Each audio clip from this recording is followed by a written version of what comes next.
My name is Karen, 32 years old, a part-time chef and freelance illustrator. My husband, Daniel, and I have been married for almost 4 years. If someone asked how my marriage was, I'd say it was fine. Not bad, not amazing, just fine. But there's one thing I've always believed in. In marriage, respect is non-negotiable. And I used to think Daniel understood that. Until that night. That evening, I hosted a small dinner at home, inviting my in-laws over.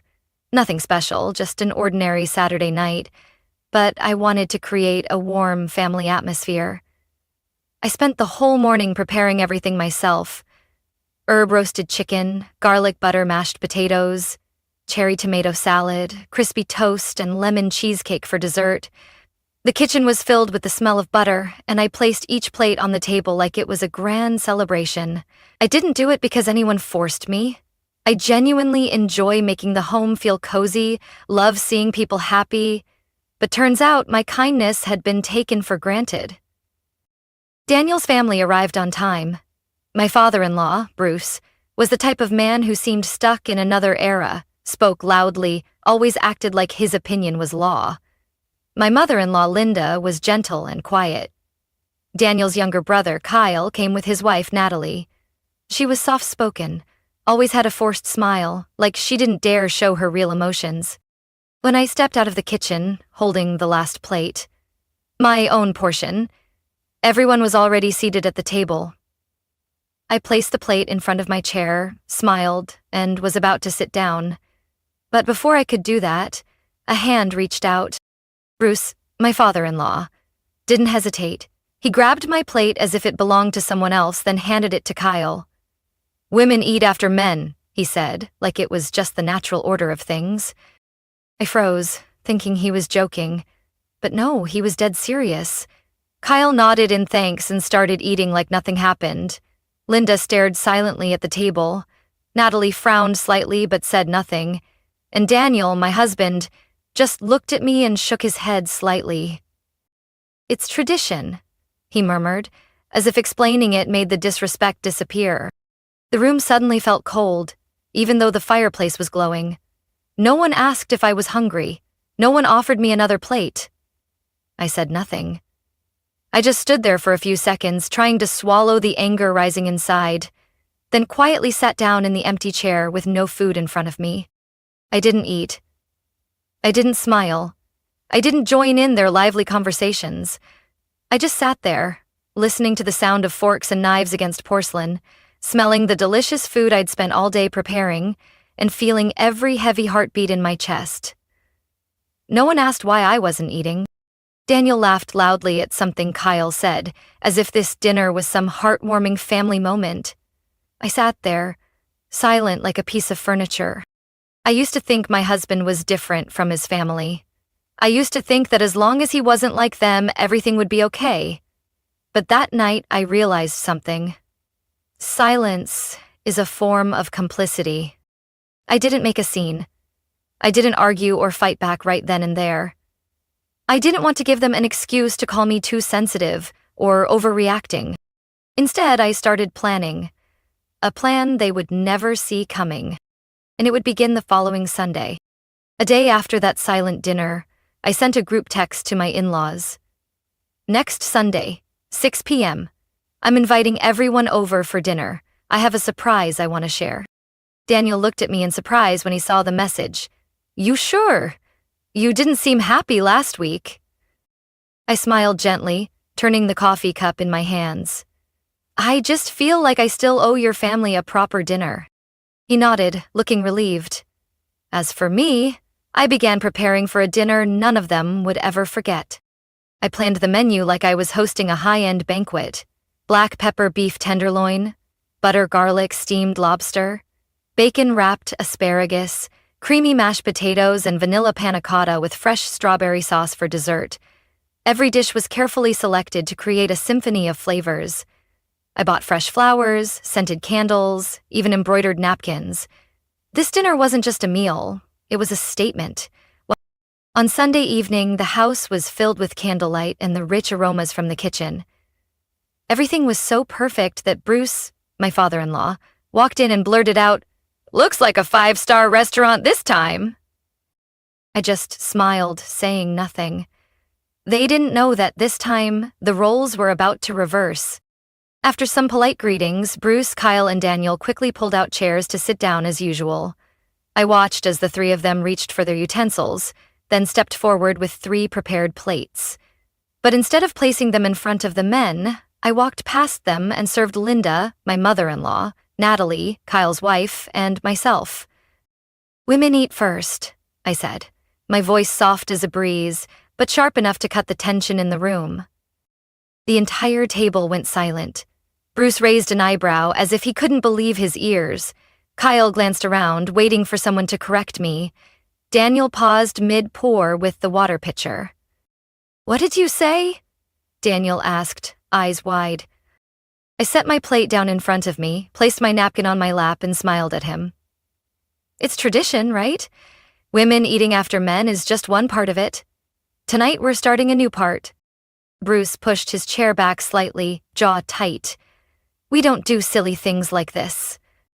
I cut into the tenderloin, chewing slowly. "Silly? Then why didn't anyone speak up last week when my plate was taken from me?" No one answered. Natalie glanced at me, then quietly at Kyle. Linda blinked rapidly, but for the first time, she picked up her fork without looking to Bruce for a signal. Daniel exhaled and set his glass down. "Karen, you're making everyone uncomfortable." I turned to him, still calm. "I was uncomfortable last week too, Daniel." But I didn't say anything. I just sat there, watching everyone eat the meal I cooked, while I was treated like I didn't exist. So, tonight, we're trying something new. The air in the room grew thick. But then Natalie, who always avoided eye contact with her husband, let out a small laugh, a real one. She looked at me with quiet gratitude. The dinner continued, with the 3 women enjoying their food while the 3 men sat awkwardly. Kyle muttered something about childish games, but no one responded. I ate slowly, savoring each bite of the creamy sauce on my tongue, feeling the quiet shift of power in that familiar dining room. When I took my last bite, I set down my fork, dabbed my mouth with a napkin, and stood up.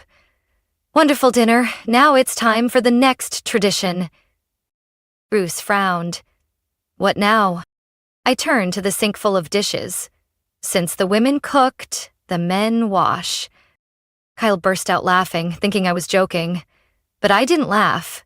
Neither did Linda or Natalie. The 3 of us quietly stood up, leaving the table behind. Daniel looked around like he was searching for an escape route, but there was no one to save him this time. He sighed, then stood up. "I'll get started." I watched him, saying nothing. In his eyes, I saw something change. Not anger, but realization, and maybe a bit of newfound respect. As Linda, Natalie, and I poured tea, I felt a small spark of hope stir in my chest. This dinner wasn't just a little stunt. It was a reminder. Everyone deserves to be treated fairly, even in their own kitchen. That night, after everyone had left, the house was wrapped in an odd silence. The sink was clean, the tablecloth neatly folded, but the air between Daniel and me was far from tidy. He sat at the dining table, a glass of water in hand, eyes fixed on the space ahead like he might find some answers there. I stood in the kitchen drying the last glass, then set it down with a soft clink. Quiet, but enough to make him look up. "What's going on, Karen?" he asked, his voice hoarse. I turned around, arms crossed. "What do you mean, Daniel?" "The dinner, that performance you put on. You made my whole family uncomfortable." I let out a dry chuckle, not from amusement. "Oh, and what about last week? When my plate was taken right in my own home, when no one said a word, not even you. When I had to sit and watch everyone eat like I didn't exist. Did anyone feel uncomfortable then? Did anyone feel ashamed?" Daniel set his glass down a bit harder than usual. "That was my dad. He grew up in a different time. He didn't mean any harm." "Then what does meaning harm look like?" I walked closer to the table, my voice calm but each word packed with weight. You defend him, but I'm not allowed to react? You went too far, Daniel said through clenched teeth. You turned dinner into a battleground. You embarrassed my dad in front of everyone. I stared at him. If he saw nothing wrong with taking my plate, why did everyone treat it like an insult when I did the same thing in reverse? Daniel didn't answer right away. He leaned on the table, rubbing his temples like he was trying to make sense of things in his own way. That's not how you handle things. You didn't need to retaliate. I clenched my fists. It wasn't retaliation. It was reflection. I showed them what it feels like to be dismissed, to be pushed aside. He looked up at me, his eyes a mix of disappointment and confusion. Karen, you're changing. I gave a faint, bitter smile. No, Daniel. I'm just done pretending to be okay with unfairness. He said nothing. The room filled with the ticking of the wall clock. It sounded like a countdown. From that day on, the distance between us grew. Daniel started leaving for work earlier, coming home later. Whenever I talked to Natalie or his mom on the phone, he always found a reason to leave the room. Every time I brought up what had happened, he pulled away, like avoiding it would make it disappear. One evening, while I was washing glasses, he stood behind me, his voice tired. You talk to Natalie all the time. Are you trying to turn her against Kyle? I set the glass down and turned around. I'm not turning anyone against anyone, but if she needs someone to talk to, I'll listen. Is that so wrong? Daniel shook his head. She's my brother's wife. You shouldn't get involved in other people's marriages. I looked at him for a long moment. And what about me?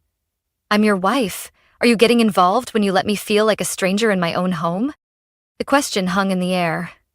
He didn't respond. He just walked out of the kitchen and headed upstairs without looking back. I stood there, hands still soapy, feeling like another piece of this marriage had slipped away. But deep down, I knew. If we didn't confront things, neither of us could save what was left. Daniel wasn't a bad person, but he was someone used to silence. The silence of his mother, his sister-in-law, and now his own. But me? I wasn't born to stay silent forever. And maybe that's what scared him. 3 days after that stormy dinner, I got a call close to 11 p.m. The screen lit up with Natalie. I was surprised. She'd never called this late. Usually just polite thank you texts after family gatherings. I answered right away. Karen. Her voice was so soft I had to press the phone tight to my ear to hear. What's wrong? Are you okay? I asked, sensing something wasn't right. There was silence on the other end. Then Natalie took a deep breath, like she was trying to summon courage. I don't know where to start, but I need to talk to you. Before I convince myself I'm just imagining everything, I sat down on the sofa and turned on the side lamp. I'm listening. I know Mark is controlling my life. Bit by bit, so slowly, I didn't even realize it. Her words hit me hard. I'd always noticed the nervous look in Natalie's eyes, the forced smiles at family dinners. But I never thought she'd open up. Can you tell me more? I said gently. Mark, he doesn't yell. Doesn't slam things. He doesn't have to. One look, one frown, and I go silent. I'm not allowed to wear things he doesn't like. He picks out my lipstick. My friends, there are only a few left, and even they hesitate to visit because Mark always gives them a look. And my mother-in-law, she always takes his side. I didn't interrupt. I let her keep going, because maybe this was the first time Natalie had ever spoken the truth out loud. Last week, she said, her voice cracking. When you stood up, took the plate from Bruce and gave it to me, I froze. I'd never seen anyone do something like that.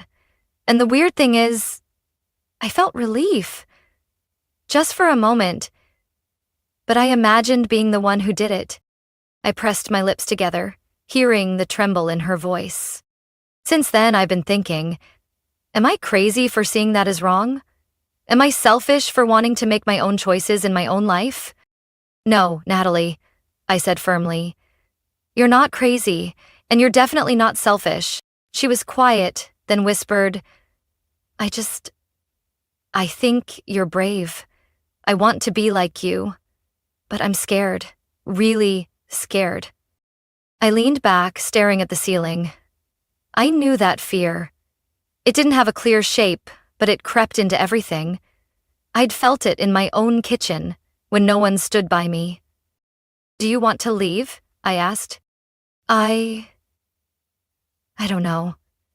Part of me wants to run right now, but another part thinks, if I do, Mark will tell the whole family I've been influenced by you. That I'm disobedient. That you've poisoned me. You don't have to listen to what they say, I replied. Natalie, you're finally seeing the truth, and that's the only thing that matters. If you need a place to think, to stay, my home is always open to you.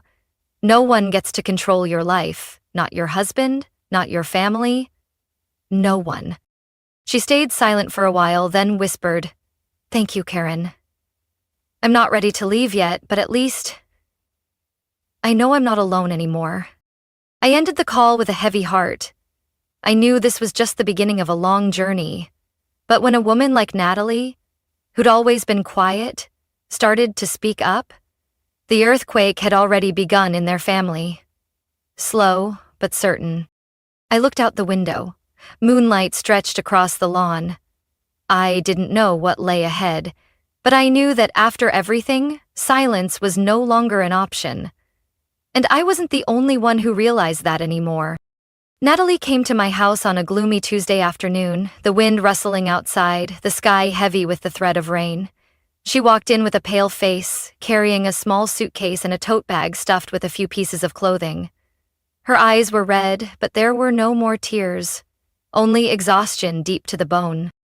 I don't know how much longer I can take it, she whispered as I pulled her inside and closed the door behind her. I held her tightly. You don't have to take it anymore. Natalie nodded quietly, then sank into the couch like she'd just escaped a storm. I handed her a glass of water, helped her settle into the guest room, laid out blankets, and left clean pajamas in the drawer. I just went to a law office to ask questions, Natalie said after the simple dinner I'd cooked. Just to ask. But Mark found the brochure in my purse. He went crazy. I stopped washing dishes and turned to look at her. He asked if you'd poisoned me. Then he grabbed my phone, read all the messages, made me swear I wouldn't talk to you again. I was scared. I knew if I didn't leave right then, I'd lose myself completely. I gently squeezed her hand. You did the right thing, Natalie. We thought we had more time. But just a few hours later, close to 10 p.m., the doorbell rang. Not fast, not slow, but with a chill that sent a shiver through the house. I peeked through the side window. Outside stood Mark, rigid like a statue, his eyes burning. And beside him was Bruce, hands in his pockets, his stare as heavy as the storm-filled sky. I felt Natalie trembling behind me. No way. They found me. I turned to her. You don't have to open the door. You don't owe them any explanation. Richard came out from the bedroom, still in his pajamas. He glanced at the window, his expression shifting from confusion to alertness. What's going on? He asked. I hesitated for a moment. Natalie's staying here. She left Kyle's house tonight. His eyes widened. You let her hide here without telling me? What would you have done if I had? I replied calmly. She needed safety. I don't need your permission to do what's right. He opened his mouth to say something, but the doorbell rang again. This time longer, more forceful. Then came the knocking, louder than before. Mark shouted, Natalie, I know you're in there. Come out and talk. Natalie pressed herself against the wall, lips tightly sealed. Bruce's voice followed, low and heavy. Karen, you should know that when a woman interferes in another family's business, the consequences are never gentle. I tightened my grip on the door handle, trying to stay calm. Richard stepped up and touched my shoulder. I'll talk to them. No, I shook my head. They came here for me. I won't hide behind anyone. I opened the door, letting the porch light fall on Mark's furious face and Bruce's cold stare. Natalie stood behind me, clutching the hem of her shirt. "What do you think you're doing here?" Bruce growled. "Pulling a wife away from her husband? You're destroying this family." I kept my voice steady. "No one is destroying anything. Natalie came here because she needed space to think. No one has the right to force her back to a place that makes her feel afraid." Mark stepped forward, eyes bloodshot. "You're my wife. You can't just disappear like this. She," he pointed at me, "is filling your head with lies." Richard finally spoke from behind me. "Mark, back off." Mark snapped around. "And you? You're letting your wife meddle in someone else's marriage and saying nothing?" Bruce cut in. "Daniel, don't you see she's poisoning this whole family? She's making your brother lose his wife, making your mother stay silent, making you question your own family?" I looked Bruce straight in the eye. "If truth can be called poison, then maybe this family's been sick for a long time." Bruce narrowed his eyes, every muscle in his face tense. "My son doesn't need a wife like you." I didn't respond. I didn't need to. Because behind me, Natalie stepped forward, her voice shaky but clear. "If your family can't accept that I have the right to think and choose for myself, then maybe I don't belong in it anymore." Mark looked at Natalie like something he owned had just been taken from him. His face turned red, lips tight, his eyes no longer angry but shocked. Bruce stood beside his son, silent for a second before stepping forward, his voice sharp as a blade. "What did you just say?" Natalie took a deep breath. For the first time, she didn't hide behind me. She didn't avoid her husband's gaze. She didn't bow her head out of fear. I said, "I'm getting a divorce." Her voice wasn't loud, but each word landed with the weight of truth in the tense air on my porch. Bruce let out a short, bitter laugh. "No woman in this family gets divorced. You're Mark's wife. It's your duty to hold the family together, not tear it apart." Natalie didn't flinch. "I tried, for years. But a family can't survive when one person is being suffocated every single day." Mark clenched his fists, stepped forward. "You don't get to make that decision on your own." "I've been silent for too long, Mark," Natalie replied, her voice trembling slightly but not breaking. "Now I'm making decisions for myself." Bruce turned to Richard, searching for support. "Don't you see? This is what happens when women think they can do whatever they want. You need to leave this house before you're dragged down too." I stood still, waiting. I knew this moment would come. The choice. The truth. Richard looked around. His eyes passed over Natalie, then stopped at me. The whole house held its breath. I said nothing. No pleading, no convincing. This wasn't my battle anymore. This was his. "I'm not going anywhere," Richard said, slow but firm. Bruce's eyes widened, stunned. "What did you just say?" Richard took a deep breath, as if pulling the words from somewhere long buried. "I've stayed silent too long, let things happen unchecked. But tonight, when I saw Natalie's eyes, when I saw how you looked at my wife, I realized something." He turned to me, eyes filled with clarity. "Karen isn't destroying this family. She's just exposing the cracks that were already there." Bruce growled. "She's turning you against your own father." Richard replied, his voice steady now. "You turned your back on respect a long time ago. I'm just stepping out of the darkness." Mark stared, stunned that his own brother had said those words in front of Bruce. Natalie let out a long breath, as if releasing a weight she'd carried for years. Bruce turned away, his face flushed with fury.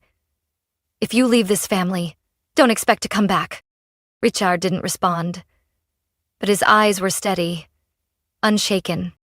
I stepped forward, stood beside him, and gently took his hand. And for the first time in a long time, he didn't let go. Mark stepped back, his eyes lost. Bruce growled. "Let's go." No one saw them out. No goodbyes. Just the slam of a car door and the fading taillights disappearing into the night. When the dust settled, the house fell completely silent. Natalie sank into the couch, her hands covering her face. I handed her a glass of water and gently placed my hand on her shoulder. Richard still stood there, staring at the window where his father's car had vanished. I walked over to him and asked softly, "Are you okay?" He didn't answer right away. After a moment, he said quietly, "I don't know. I lost something tonight, but at the same time, I feel like I found something else. You. And the truth." I nodded. "It won't be easy, but it's a beginning." That night, we didn't sleep much, but in that silence, there was no more distance, no more truths hidden in half-spoken words. Everything was clear now, painful, but real. And I knew that every storm eventually passes, as long as you're not standing alone in the wind. 3 months after that night, Natalie officially filed for divorce. She found a small apartment in a quiet neighborhood about 15 minutes' drive from my house. The walls were painted cream and the windows looked out onto a row of maple trees just beginning to turn. The first time I visited, Natalie stood in the middle of her empty living room, holding a small potted plant, smiling softly. A real smile, not forced, not cautious. "I know it's not big," she said, "but I feel like I can breathe here." She started going to therapy regularly each week. Some days she'd come over with red eyes, but every time she left, her steps were steadier. Natalie was no longer the woman who apologized with every breath. She was learning to speak her mind, not for anyone's approval, but to remind herself she had the right to do so. As for my mother-in-law, Linda, she quietly disappeared just 2 weeks after Bruce stormed out of the house in anger. One evening, Richard received a message from an unknown number with just a few lines. "I'm okay. I just need some space." We later found out she was living in a small coastal town in Oregon, renting a simple home and working part-time at a local bookstore. When Richard called her, for the first time in years, I saw him truly listen. Linda said she didn't know how long she'd been enduring things, only that when Natalie stood up, she finally started looking at herself. "Maybe I should have left long ago," she said. "But at least now, I'm starting over. It's not too late, is it?" Richard couldn't answer. But after that call, he sat quietly on the balcony for nearly an hour, saying nothing. When I brought him a cup of hot tea, he looked up at me, his eyes red. "I let everything pass like it was just the way things were," he said. "But you weren't afraid to be misunderstood, to speak up for what's right." I held his hand. No words were needed. The change in Richard didn't happen overnight. Growing up in the shadow of a dominant father doesn't disappear in one evening. But I could see his effort, in the way he stopped interrupting when I spoke, in how he asked for my thoughts before making joint decisions, in the times he stepped into the kitchen and said, "Let me cook today." We started over, not from zero, but from a new foundation: respect. One early spring evening, when tulips began blooming in the backyard, Richard sat beside me on the wooden bench. He held my hand and smiled. "I used to think I'd lost my family, but it turns out I only lost what was fake." I rested my head on his shoulder, gazing up at the sky tinted gold. We don't have to hold on to what suffocates us just to call it family. A gentle breeze swept through, and in that moment, I felt truly free. My home was no longer a place where I held my breath walking into the kitchen or tiptoed around judgmental stairs. It was a place where Natalie sometimes dropped by with freshly baked cookies, where Richard and I cooked together, read together, shared peaceful silence together. And I, Karen, was no longer the woman sitting and waiting for a plate of food in her own home. I was the one who reset the table, made space for myself, and opened more seats for women who had always been told to stand in the back. We didn't just find fairness. We found ourselves again. From my story, I realized that silence is never the solution when facing injustice. Sometimes, to change a system that's outdated and broken, you have to be brave enough to speak up, even if it means facing opposition from those closest to you. I didn't just reclaim my own voice. I helped the other women in my family find theirs too. And if there's one thing I've learned, it's this: respect is not something given. It's something you must claim for yourself. What do you think about Karen's story and her choices? Share your thoughts in the comments below. And don't forget to follow the channel for more heartfelt and powerful stories about family and life. Laura. The name my husband Ethan used to call out so sweetly every morning. The name he whispered into my ear on long nights, as if I was his whole world. But tonight, I heard my name in a different way. Not from his mouth, but from a secret conversation, in a cold, unfamiliar tone. I woke up in the middle of the night, the bed beside me cold. Ethan wasn't there. At first I thought maybe he was in the bathroom or downstairs getting a drink. But as I was about to turn over and go back to sleep, a faint sound reached my ears. A whisper, low but clear in the stillness of the night. I sat up, my heart pounding. Ethan's voice, careful, controlled. But what sent a chill down my spine was the next sentence. She still doesn't suspect anything. My breath caught. It felt like an invisible hand had clutched my heart. That feeling, the one I had dismissed every time I saw Ethan hastily lock his phone screen when I entered the room, or when he dodged my questions about work, all of it rushed back, crashing over me like a wave. I quietly got out of bed, my bare feet touching the cold wooden floor. I followed the whispers to the door of his home office. A sliver of light peeked through the crack. I tiptoed closer, pressing myself against the wall, trying to hear more clearly. Yeah, I've already transferred it. Going as planned.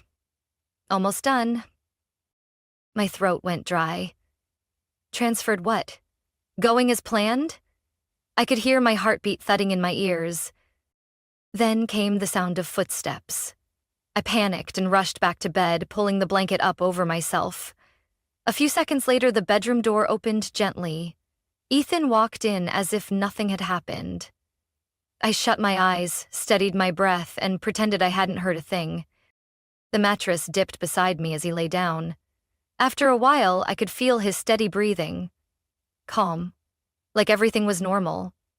But I knew that behind that calm facade, he was hiding something. And it had to do with me. The next morning, while Ethan was still asleep, I took my phone and quietly went into the kitchen. I had never really paid much attention to our finances. Ethan handled the bills, investments, savings. But today, I opened the banking app. My eyes scanned the recent transactions. The numbers danced before me. $500, $1,000, $200, $750, $2,000. All of these withdrawals happened over the last 3 months. Not huge sums, but enough to make me realize something was wrong. I gripped the edge of the counter, trying to steady my breathing. These weren't for bills or investments. The money was just gone. Behind me, a voice made me jump. Checking the bank account this early? I turned to see Ethan standing there, leaning against the doorway, rubbing his neck like he'd just woken up. He smiled, but the moment his eyes flicked to my phone, a flicker of tension crossed his face. Just randomly checking, I replied, keeping my voice even. There are a few withdrawals I don't recognize. Ethan walked over, poured himself a cup of coffee, took a sip before answering casually. Oh, those are just some small investments. I forgot to tell you. I looked at him, searching for any sign, any little hint that he was lying. But Ethan had always been a great actor. I nodded, asking no more. But a different feeling was rising in me now. Not doubt, but a terrifying certainty. That evening, I watched Ethan more closely. He was texting nonstop, always placing his phone face down. He stepped outside to take calls, whispering like he didn't want to be heard. And then my chance came. Ethan stood up, said he was going to shower, and he did something he had never done before. Left his phone on the table. I waited a few seconds, keeping calm before I picked it up. The screen lit up with a new message. Sender, Elia Morrow. Message, just make sure she stays in the dark. Almost done. My hand tightened around the phone. My heart stopped. Elia Morrow? Who was that? And more importantly, what did almost done mean? My whole body went cold as I set the phone back on the table. I could hear the water running in the bathroom, but in my head, there was only one thought. Ethan wasn't just hiding something. He was planning something against me. I returned Ethan's phone to its place, my heart pounding like I had just stolen a forbidden secret. The words on the screen were burned into my mind. Just make sure she stays in the dark. Almost done. I had no doubt anymore. Ethan wasn't just keeping secrets, he was actively plotting to deceive me. And whatever it was almost complete. I stood up straight, steadied my breath, and quietly left the living room. The water was still running. That meant I had at least a few more minutes before Ethan came back. I had to act now. The next morning, Ethan behaved as if everything was perfectly normal. He smiled as he placed a cup of coffee in front of me, asking about my work with fake concern. I smiled weakly in return, trying not to let on that I knew the truth.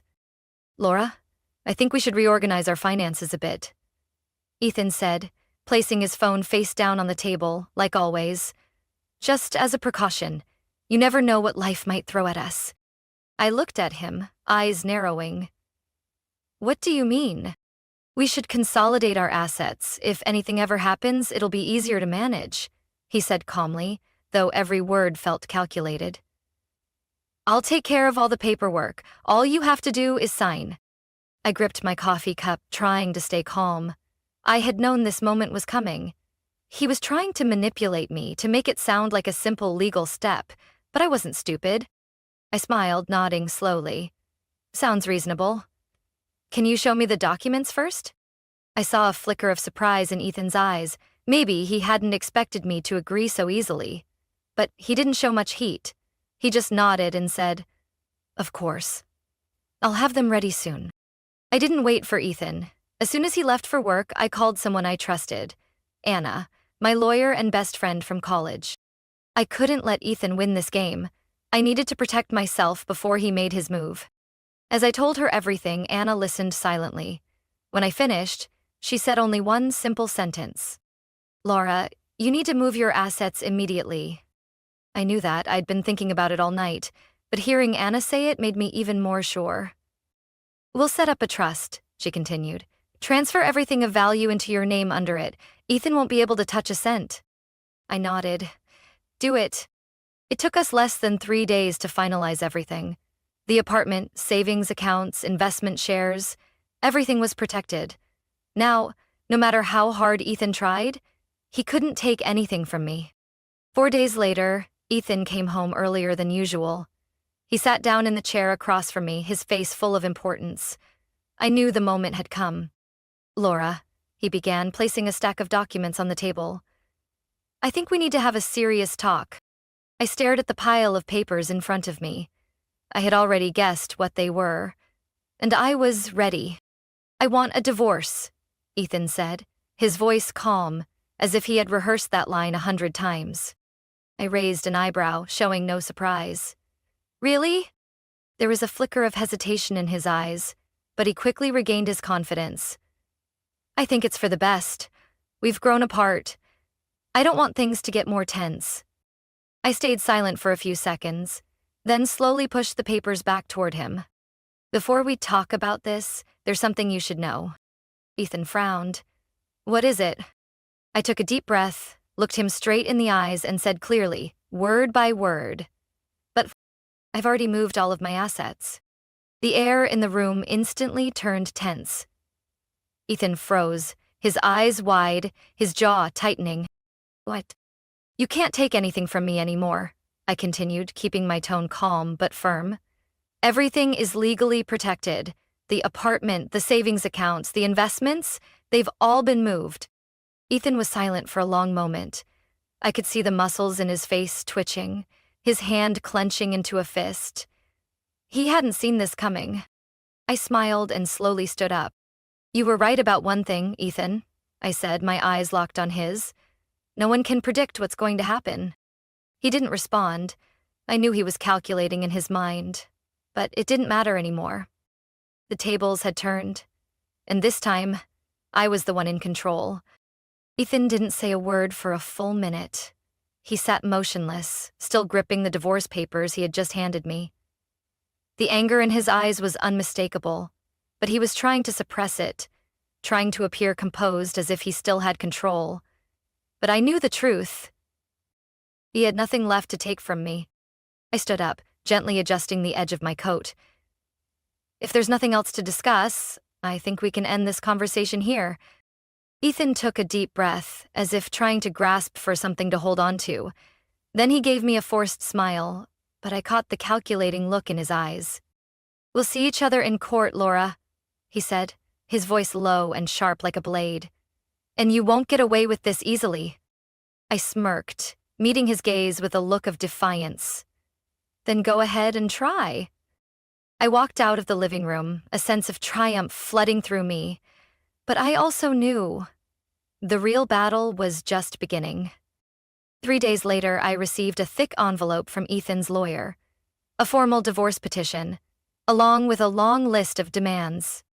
Half of all assets, including the apartment I currently lived in, 50% of all joint financial accounts, a monthly allowance because, according to him, I had caused him to sacrifice his career to build this marriage.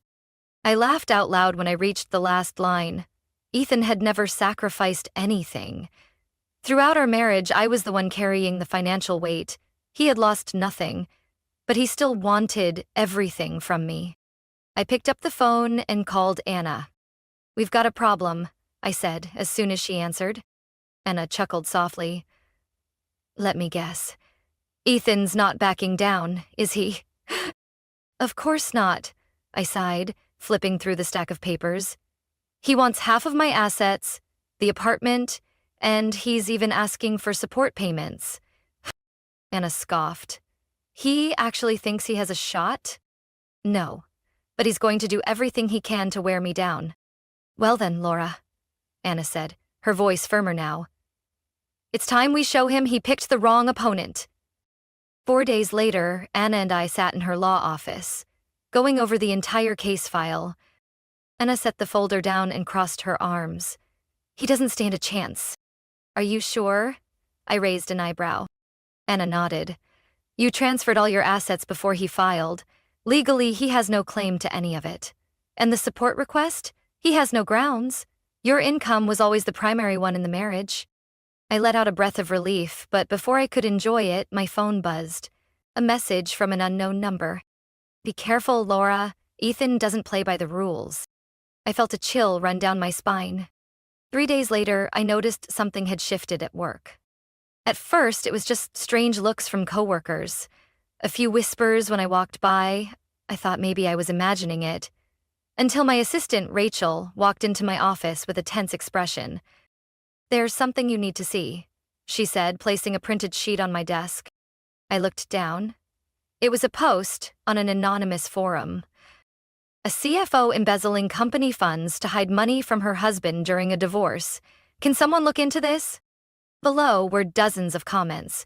Some were baseless rumors, but one made my stomach turn.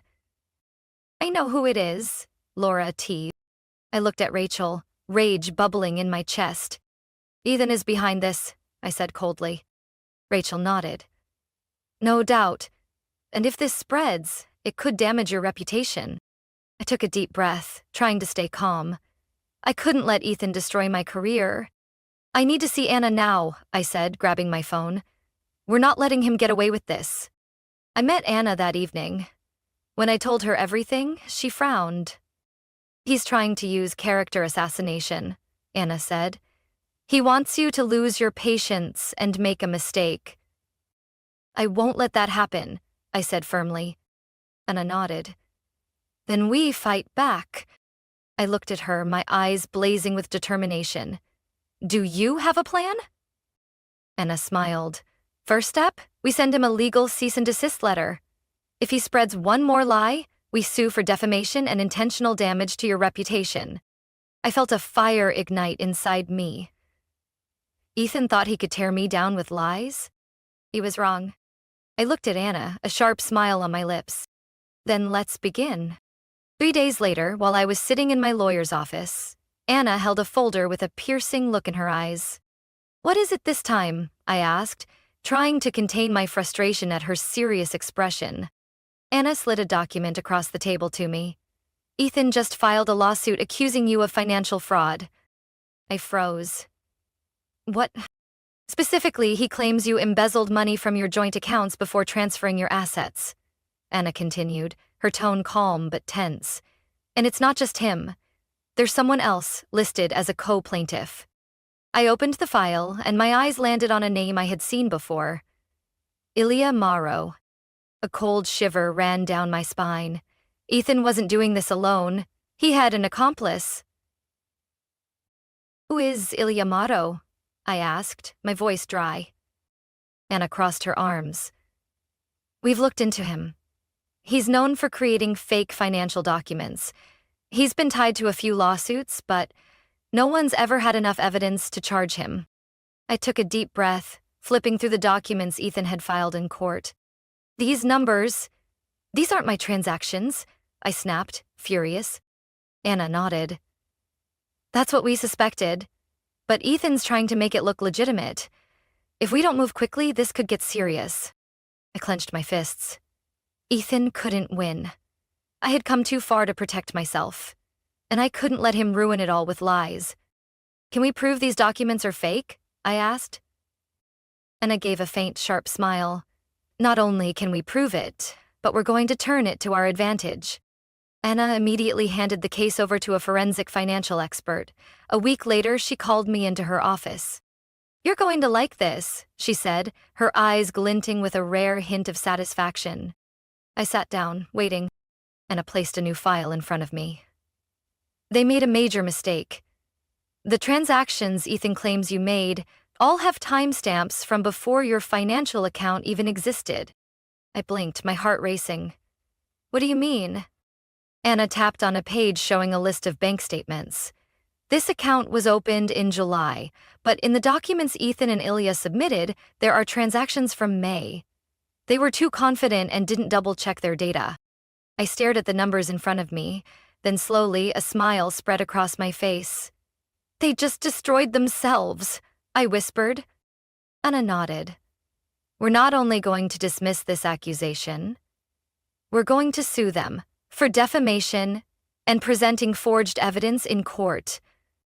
I took a deep breath, feeling a wave of excitement wash over me. Ethan had dug his own grave. 3 days later, Anna officially filed the countersuit with the court. Defendant Ethan Reynolds, along with accomplice Ilya Morrow, knowingly submitted falsified evidence to the court with the intent to defame and financially harm the plaintiff, Laura Thompson. Not only that, we also demanded compensation for damages. Ethan wasn't just going to lose, he was going to pay for every lie he had told. That evening I was sitting on the sofa, enjoying a rare moment of peace with a cup of coffee, when my phone buzzed. Unknown number. I answered the call. A growling voice came through. You think you're so smart, don't you? I smirked. Hello, Ethan. I'm guessing you just got the notice from your lawyer? I swear, Laura, you're going to regret this, he said, his voice seething with anger.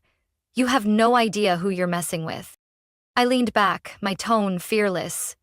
No, Ethan, you're the one who doesn't know who you're messing with. I heard heavy breathing on the other end, then the line went dead. I set the phone down on the table, the smile still lingering on my lips. Ethan could threaten me all he wanted, but I had seen the truth. He was desperate, and I wasn't going to stop until he paid for everything he had done. The courtroom was thick with tension. I sat upright, eyes locked on Ethan standing across from me. He was sharply dressed, tailored suit and all, but his face betrayed his unease. He was trying to appear confident, but I saw his hands gripping the edge of the table, fingers white from the pressure. The judge flipped through the documents in front of him, his eyes thoughtful before he spoke in a steady voice. Based on the evidence provided, the court finds that the transactions defendant Mr. Ethan Reynolds claimed plaintiff Ms. Laura Thompson made prior to transferring her assets were, in fact, impossible. A brief silence swept through the room. I looked over at Ethan and saw the slight twitch in his eye, his jaw clenching. He knew what was coming. The judge continued. A forensic financial expert confirmed that these transactions were time-stamped before the plaintiff's account was even opened.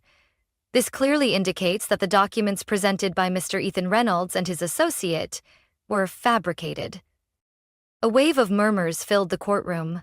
I heard Anna let out a quiet laugh beside me, and I couldn't suppress the surge of satisfaction rising in my chest. The judge tapped his gavel lightly. Due to the defendant presenting falsified evidence in court in an attempt to defame the plaintiff, the court not only dismisses all of Mr. Reynolds' claims, but also orders him to cover the full legal costs of this case. I couldn't hide my smile as I saw Ethan's shoulders sink. He had poured everything into this lawsuit, convinced he could break me, but in the end, he was the one who had been destroyed. His attorney shot up. "Your Honor, my client—" The judge raised a hand, signaling silence. Furthermore, due to the deliberate submission of false information to the court, I am ordering an investigation into the legality of the documents submitted by Mr. Reynolds and his accomplice. This time, Ethan froze completely. He knew what that meant. This was no longer just a divorce case. If the investigation confirmed that he had intentionally forged documents to manipulate the legal process, he would be facing far more serious consequences. I sat still, saying nothing, simply watching as the realization slowly dawned in his eyes. Ethan had lost all leverage. Not only would he get nothing from me, he now stood to face real legal jeopardy. The judge brought the gavel down one final time. Court is adjourned. I stood up, adjusting my coat. Beside me, Anna flashed a victorious smile. A perfect knockout. Ethan remained frozen for a long moment, then turned and walked out of the courtroom.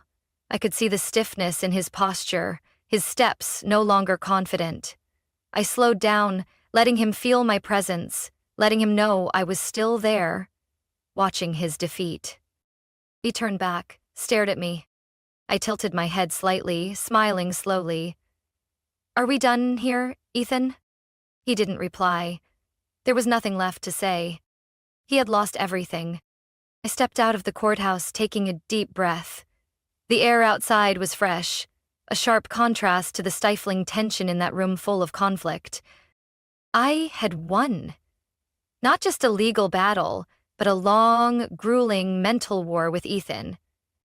A week later, Ethan's lawyer contacted Anna, trying to negotiate a deal to avoid the criminal investigation. We declined. Ethan brought this on himself, and I had no intention of helping him escape it. 2 weeks later, the rumors began to spread.